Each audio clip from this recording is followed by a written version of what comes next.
Là, moi, je voudrais juste dire à Gilbert Rozon que je n'ai pas pu lui dire non. Le 29 septembre 2020, à l'émission La semaine des 4 juillet, Julie Snyder a évoqué une agression qu'elle dit avoir subie en 1991 à Paris, dans l'appartement de fonction de Juste pour rire. L'animatrice Pénélope McQuaid est invitée pour discuter d'un texte paru dans le livre Libérer la colère, où elle évoque elle aussi une agression qu'elle aurait vécue en 1997. Une agression qui, malgré une plainte, n'a mené à aucune accusation contre Gilbert Rozon. Après la diffusion de l'émission, Gilbert Rozon a décidé de déposer une poursuite en diffamation de 450 000 $ contre les deux animatrices. Tout ce qu'elle a raconté à la télévision était faux.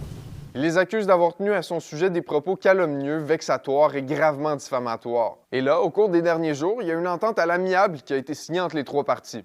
On ne connaît pas les détails de l'entente, puis les avocats de Rozon n'ont pas encore offert de réaction. Mais de son côté, Julie Snyder a affirmé aujourd'hui sur Facebook que les parties ont décidé de mettre fin au dossier et qu'elle espère que les ressources de la Cour ainsi épargnées serviront à d'autres causes dont les victimes n'ont pas encore été entendues.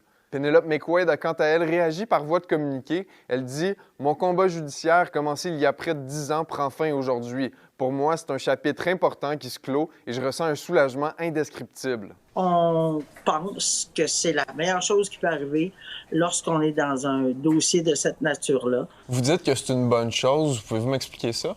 Il trace une ligne dans le milieu, puis tout le monde doit prendre pour acquis que c'est satisfaisant pour chacune des parties. On aurait probablement eu un procès d'assez longue durée. Ça devait commencer le 22 avril. Donc, on libère évidemment de l'espace devant les tribunaux. C'est très précieux. Puis, est-ce que ça pourrait avoir une incidence directe ou indirecte sur le procès civil qui aura lieu dans les prochaines semaines?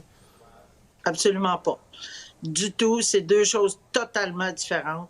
Il y a 9 femmes qu'on surnomme les courageuses qui poursuivent toujours Gilbert Rozon pour près de 14 millions de dollars en dommages compensatoires et punitifs pour des accusations d'agression survenues sur une période de près de 30 ans. Puis tout au long du procès, Gilbert Rozon a réfuté toute allégation contre lui. Il a aussi reproché aux journalistes un traitement médiatique injuste. La question n'est pas là. Je vous demande juste, vous, de vous poser des questions, parce que j'espère être prophétique en vous disant que les médias ont un travail à faire pour ramener la vérité. Des dizaines de témoins, dont Julie Snyder et Pénélope McQuaid, sont venus relater des faits similaires afin d'établir ce que la poursuite décrit comme un modus operandi.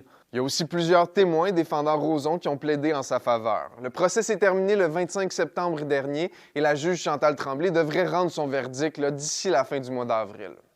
À Montréal, Elliott Tremblay pour Nouveau Info.